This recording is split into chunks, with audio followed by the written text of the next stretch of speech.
Hello, bonjour à tout le monde, j'espère que vous allez bien. Lorsque la patience est dans le cœur d'un serviteur de Dieu, il arrive à être intègre jusqu'au jour où Dieu le bénit. Mais lorsque la cupidité, l'émotion, l'envie de gagner l'argent à tout prix est dans son cœur, ce serviteur de Dieu devient méchant, mauvais, voleur et il devient cupide. Et vous allez voir, il devient orgueilleux, comme plusieurs que vous avez. Mesdames et messieurs, bienvenue dans votre émission Entre nous. Ici, nous disons la vérité et nous dénonçons le faux pasteur. Pour commencer, je vous dis générique. Man, pingouin pasteur, pingouin pasteur, pingouin pasteur. Il lave nos mamans. Hello. Bonjour à tout le monde. J'espère que vous allez très bien, que Dieu vous protège, qu'il vous garde. La cupidité est l'une des choses les plus dangereuses dans la vie d'un serviteur de Dieu. C'est très important de le comprendre. Et la cupidité commence à un bas niveau jusqu'à ce que ça monte au haut niveau. Et quand un homme de Dieu est cupide, il devient très dangereux. Parce qu'il peut toucher des fétiches, il peut aller jusqu'à entrer dans les loges. Juste parce qu'il est cupide, parce qu'il a besoin qu'on lui donne l'argent. Voilà pourquoi vous voyez beaucoup de ces églises sont remplies de gens cupides qui ont besoin d'argent, qui vous escroquent tous les jours. Écoutons la première vidéo de ces pasteurs qui expliquent comment d'autres ministres de Dieu sont devenus des papa, des maman. Ils ont vendu ce qu'ils avaient comme intérêt. Écoutez. Beaucoup de ministres de Dieu aujourd'hui sont devenus des pédés. Et il sort avec qui? Avec un grand nom de la ville. Des fois tu le regardes, il est dans les affiches et tout ça. Et tu te dis, Seigneur, tu vas nous faire sortir quand tu vas nous sortir quand. Dieu dit te cache pour ne pas que tu puisses tomber dans la tentation. Je crois dans la prophétie. J'ai des dons prophétiques. Mais il y en a d'autres qui sont entrés dans les cabales juives. Il y en a d'autres qui commencent à faire des prières avec des bougies. Pour avoir des précisions, avec des parfums. Pourquoi non? Tu ne sors pas et il sort. Pourquoi?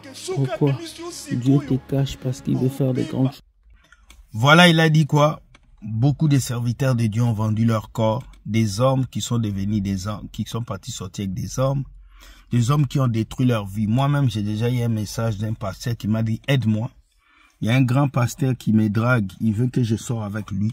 Et beaucoup de grands prophètes ont initié ces jeunes prophètes dans la franc-maçonnerie, dans beaucoup de choses, parce qu'ils les ont pris par derrière. En tout cas, si tu es serviteur de Dieu et que tu as livré ton corps à un autre homme pour ces choses-là, je t'invite à te repentir et à laisser Dieu gagner ton cœur. L'argent de ce monde ne sert à rien. Les fidèles ne servent à rien. Avoir une grande église ne sert à rien si tu perds ton âme demain. Nous avons une seule mission de ramener les gens à Jésus-Christ. Que nous ayons 10, 20, 30 ou même 15 membres d'église, c'est pas grave. Ce qui est important est que le cœur des personnes soit touché par la parole de Dieu. Je suis désolé, mais beaucoup d'hommes de Dieu, surtout ces pasteurs qui sont en Afrique, il y en a même ici en Europe, ils sont dans les magies, dans les cabales juives. Ils ont signé beaucoup de choses qui font aujourd'hui qu'ils sont devenus cupides. Et c'est pas parce que quelqu'un dénonce le faux pasteur qui n'est pas cupide. Oui.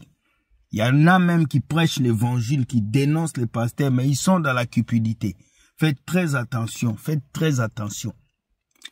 La deuxième vidéo, ce pasteur vient de parler de la mondanité de l'église. L'église est devenue très mondaine.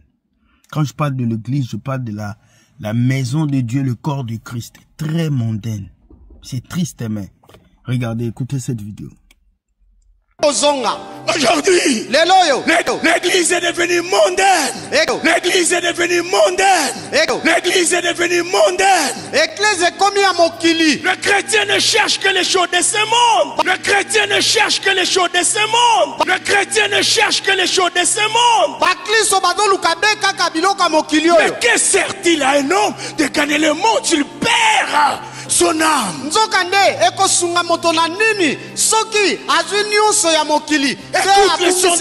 Écoute le son de la trompette. Maranatha. Jésus revient bientôt. Dieu merci qu'il y a encore des pasteurs qui ont la tête sur les épaules. Il y a encore des hommes de Dieu qui ont la tête sur les épaules pour dénoncer ce que nous dénonçons depuis des années. Aujourd'hui, on ne peut plus parler de Dieu sans parler d'argent. On ne peut plus parler de Dieu sans parler de sémences. On ne peut plus parler de Dieu sans parler de dons. Alors que si nous regardons le ministère de Jésus, Jésus n'a jamais dit aux gens, mettez l'offrande ici, allez, bâtissez l'autel, allez, construisons les temples. Jésus n'a jamais dit ça. À chaque fois que Jésus recevait l'argent, ça n'a même pas été mentionné qu'on lui donnait de l'argent. C'était quelque chose de caché. Mais désolé de voir aujourd'hui qu'il y a un certain type de personnes qui pensent que servir Dieu, c'est donner l'offrande, servir Dieu, c'est bâtir l'église, servir Dieu, c'est payer les factures. C'est triste ce qui se passe, c'est vraiment triste. La dernière vidéo est la moindre et la vidéo la plus choquante parce que je pense que cette vidéo va révéler beaucoup de choses et ça va vous aider aussi. Faites attention! Ce n'est pas tous ceux qui ouvrent la bouche à l'église qui prient. Ce n'est pas tous ceux qui portent la Bible dans vos temples bâtiments qui prient. Oui, il y a des sorciers dans vos églises. Oui, le lieu où les sorciers aiment venir, c'est vos temples bâtiments. Il y a même vos pasteurs qui sont des sorciers. Il y a des pasteurs qui sont des sorciers aujourd'hui. Il y a des prophètes qui sont des sorciers. Oui, écoutez ce pasteur qui est en train de vous expliquer pourquoi les sorciers aiment vos églises. Écoutez, écoutez bien. S'il y a une place que les sorciers aiment beaucoup, c'est l'église. Est-ce que tu sais ça? Tu sais que les sorciers aiment beaucoup l'église. Ils aiment les choses de l'église. Pourquoi? C'est parce que quand ils vont infiltrer l'église, c'est pour détruire l'église. Et quand les sorciers rentrent dans l'église, qu'est-ce qu'ils vont chercher? Ils vont chercher à s'approcher du pasteur. Être tout autour du pasteur. Voilà pourquoi la plupart des pasteurs que tu vois, tout autour d'eux, il y a des sorciers. La plupart des pasteurs que tu vois, tout autour d'eux, il y a des sorciers. La plupart des gens que tu vois tout autour des pasteurs, la plupart, ce sont des sorciers. Pourquoi? Parce qu'ils veulent avoir le contrôle de l'église. Voilà pourquoi ils s'approchent à côté du pasteur. Et si tu n'as pas les deux yeux ouverts, ils vont prendre le contrôle de l'église au travers du pasteur. Si ils ne prennent pas de l'entourage du pasteur en otage, ils vont aller à la chorale. À la chorale, ils vont s'installer. Et quand ils s'installent dans la chorale, ils amènent des esprits, l'orgueil et l'impudicité. Dans la chorale, Kundumba. Dans la chorale. Si on ne tombe pas dans l'impudicité, les choristes, ils tombent dans l'orgueil. Voilà pourquoi tu as vu des gens ont disparu ici. Pourquoi? Parce que les sorciers aiment entrer là où il y a la gloire de Dieu pour détruire la gloire. À part l'entourage du pasteur, à part la chorale, les sorciers dans l'église aiment l'intercession. Pourquoi? Parce que c'est dans l'intercession, ils vont avoir les informations qui sont dans l'église et amener dans le monde des ténèbres. Voilà pourquoi lorsqu'ils s'installent dans l'église, ils vont amener la lourdeur dans l'église. Tu vas trouver que tout dans l'église n'est plus spirituel. Tout dans l'église devient normal. On adore normal. On fait tout, tout devient normal. Il n'y a plus d'impact dans la prière. Et tout cela c'est dans l'église. Et lorsqu'ils s'installent dans l'église, qu'est-ce que vous allez remarquer? Des disputes commencent dans l'église. Songi songi, kotongana, koyinana, des divisions dans l'église. Tout cela, quand vous remarquez ces choses dans l'église, sachez que l'église a été infectée par les sorciers. Tu vas voir dans l'entourage du pasteur, c'est lui qui a l'esprit de la sorcellerie en lui. Il va se donner l'impression comme si c'est lui qui est devenu le visionnaire de l'église.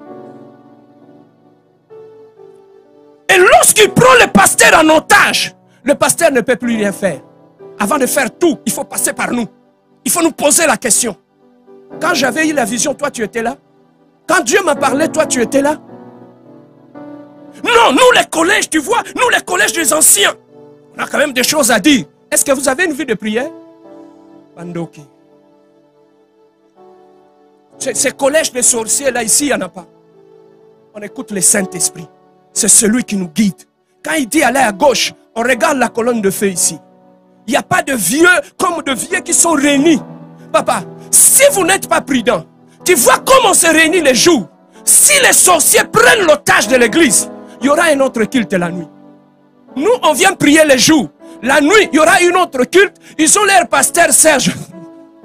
Aussi, ils ont aussi les drummers sorciers. Ils ont des pianistes sorciers. Ils font le culte. Et c'est ça que tu vas voir, l'église commence à sécher. La pauvreté commence à s'installer dans l'église. Les divorces commencent à s'installer dans l'église. Les disputes et les distractions que tu vois dans l'église, dans la plupart des cas, ce sont des sorciers. Mais il y en a d'autres personnes qui ne sont pas sorciers. Mais les sorciers, lorsque tu es ouvert, ils peuvent t'utiliser pour détruire l'église. Vous avez entendu? Les sorciers aiment beaucoup les églises. Il faut comprendre ça. Et si vous comprenez ça, votre vie change. Les sorciers aiment les églises pour venir écouter les informations et les ramener dans le monde des ténèbres. Il y a quelqu'un qui m'a posé la question, mais comment les sorciers peuvent entrer à l'église même? Mais comment? Mais là-bas, il y a la présence de Dieu, c'est faux. Ce n'est pas le lieu qui compte, c'est la vie de la personne qui compte. La vraie église où le sorcier ne peut pas entrer, c'est ton cœur. Ce n'est pas le bâtiment. Parce que le bâtiment, un sorcier peut entrer, un magicien peut entrer, un occultiste peut entrer. Et ça ne va rien lui faire. Mais le plus important, c'est ton cœur. Voilà pourquoi vous allez à l'église, c'est bien. Mais quel est votre niveau de spiritualité personnelle? Vous allez prier à l'église, c'est bien. Mais quel est votre niveau de spiritualité?